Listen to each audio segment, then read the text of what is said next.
कल आपको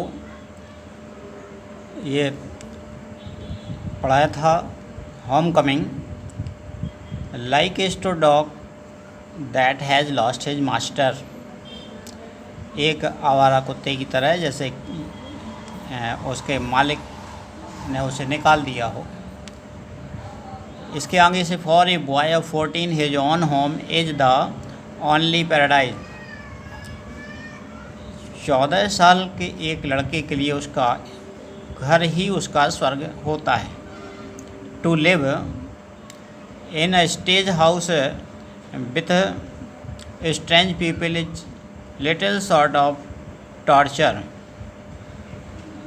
किसी अपरिचित घर में रहना और किसी अपरिचित व्यक्ति के साथ लिटिल सॉर्ट ऑफ टॉर्चर, उसके लिए थोड़ा काफ़ी टॉर्चर जैसा है, अर्थात उसको हमेशा ये खलता रहता है। उसको टॉर्चर माने होता है किसी को सताना या बुरा भला अच्छा ना लगना। While the height of bliss is to receive the kind looks of women, जबकि वह आशा करता है कि उसे सभी घर जहाँ वो रह रहा है वहाँ की सभी औरतें उस पर स्नेह रखें। And never to be slighted by them, और ज़रा भी उसका तिरस्कार ना हो, कभी उसका तिरस्कार ना हो। It was anguish to Pathik to be the unwelcome guest in his aunt's house. और पथिक के लिए बिल्कुल ये असहनीय था कि उसकी मामी के घर में वह एक बिना बुलाए मेहमान की तरह रहे, अर्थात जहाँ उसका कोई सम्मान ना हो। Despised by this elderly women and slighted on every occasion, ना कि सभी उस वहाँ की जो वृद्ध महिलाएं हैं उनके द्वारा और हर मौके पर उसका तिरस्कार हो। यानी वह ये उसे अच्छा नहीं लगता था कि हर मौके पर उसकी मामी उसका तिरस्कार करती थी, उसका अपमान करती थी। If she ever ask him to do anything for her,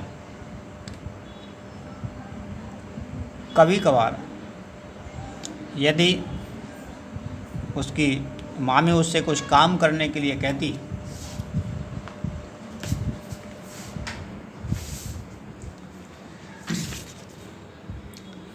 कभी कभार यदि उसकी मामी उससे काम करने के लिए कहती थी, he would be so overjoyed, तो वह इतना खुश हो जाता था, that he would over do it, कि जितना वो कहती थी उससे ज़्यादा ही काम कर देता था वो। And then she would tell him not to be so stupid, और यदि वो ज़्यादा काम कर देता था तो भी वो कहती थी तुम तो मुँह रखो, ऐसा करने के लिए कहा था। But to get on with his lesson, तुम जाओ और अपना पढ़ाई करो, डांट करके उसको भगा देती थी। The cramped atmosphere of neglect in his aunt's house oppressed Pathik. अपनी मामी के घर पर उसका हमेशा तिरस्कार होता था, उसकी हमेशा उपेक्षा होती थी। इससे पथिक सो मच इतना दुखी था that he felt that he could hardly breathe, उसे उस घर में सांस लेना भी मुश्किल था, अर्थात उसे बहुत ये लग रहा था कि कहाँ यहाँ आ गए हम। ही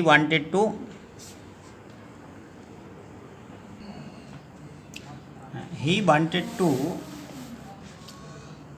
go out into the open country, वह खुले जगह अर्थात अपने गांव जाना चाहता था। And fill his lung and breathe freely, स्वतंत्र रूप से सांस लेना चाहता था, अर्थात अपने गांव में जाकर फिर से खुले में सांस ले सके। But there was no open country to go to,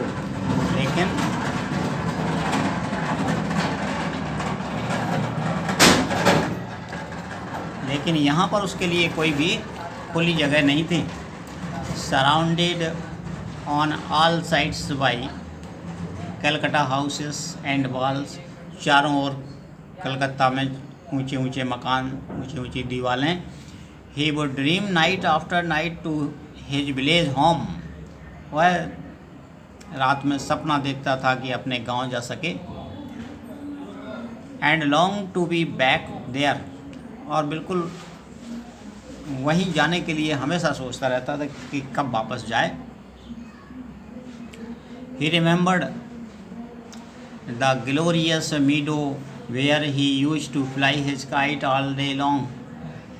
अब वह याद कर रहा था अपने गांव के वो विशाल मैदान जहां दिन भर पतंगे उड़ाया करता था। The broad river bank where he would wander about the livelong day, पूरे दिन नदी के किनारे जहाँ पर वह भटकता रहता था अर्थात टहलता रहता था। Day singing and shouting for joy, खुशी से दिन भर गाता हुआ घूमता रहता था। The narrow brook where he could go and dive, वह नदी की धारा, सकरी धारा जहाँ पर वह जाता था और डाइव माने डुबकी लगाता था, एंड स्विम तैरता था। At any time he like, जब वह चाहे तब, यानी उसे सब ये चीज़ें अभी याद आ रही थी। ही thought of his band of boy companies, उसे अपने दोस्तों के सब समूह याद आ रहे थे। Over home he was despot, जिनका वह नेता था। And above all the memory of that tyrant mother of his, और इससे भी ज़्यादा अपनी माँ की वो तानाशाही, अर्थात माँ उसको डांटती थी, वो याद आ रही थी। Who had such a prejudice against him, कह रहे कौन उसका यहाँ पर ध्यान रखने वाला था। Occupied him day and night, दिन रात उसे यही चीज़ें याद आती रहती थी। A kind of physical love like that of animal, एक प्रकार का उस जानवरों की तरीके से उसका यहाँ प्रेम उसकी मामी उसके साथ करती थी। A longing to be in presence of the one who is loved, और हमेशा वह इस उसके स्नेह के पाने के लिए तरसता रहता था। An expressible wishfulness during absence, a silence cry of the inmost heart for the mother, अपनी माँ के लिए अक्सर वह रोता रहता था अकेले में। like the lowering of calf in the twilight, जिस प्रकार से कि एक गाय का बछड़ा अपनी माँ के लिए वह रम्हाता रहता था। दिस लव, ऐसा प्रेम, which was almost an animal instinct, जानवर भी जिसके लिए सोचते हैं। Agitated the at the shy, nervous, lean, uncouth and ugly boy. No one could understand it, कोई इस बात को समझ नहीं सकता था। But it preyed upon his mind continually, वह हमेशा अपने मन में लगातार इस बात को प्रार्थना करता था। But it preyed upon his mind, वह हमेशा अपने मन में इसको प्रताड़ित होता रहता था। इसको मतलब उसका मन में हमेशा इस बात की एक उपेक्षा रहती थी। वह सोचता था कि वह गांव कब जा सकता था। There was no more backward boy in the whole school than Pathik, अब पढ़ाई के बारे में पथिक से ज़्यादा पिछड़ा तो कोई लड़का वहाँ था ही नहीं स्कूल में।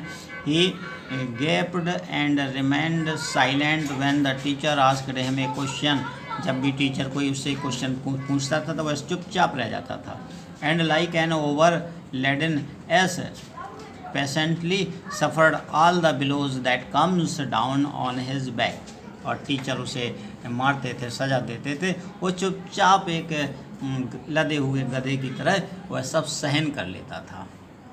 Van other boys were out at play, जब दूसरे लड़के खेलते थे, he stood wistfully by the window, वह चुपचाप खिड़की के किनारे खड़ा हो जाता था। Engage at the roof of the distant houses, दूर की छतों को वह देखता था। And if by chance he spied children playing on the open terrace of any roof, अगर किसी छत पर उसे खुली छत पर कोई लड़का खेलता हुआ दिख जाता था, his heart would H with longing, वह सोचता था काश मुझे भी ऐसा खेलने को मिले।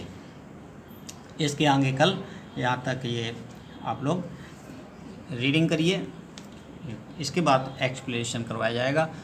Thank you.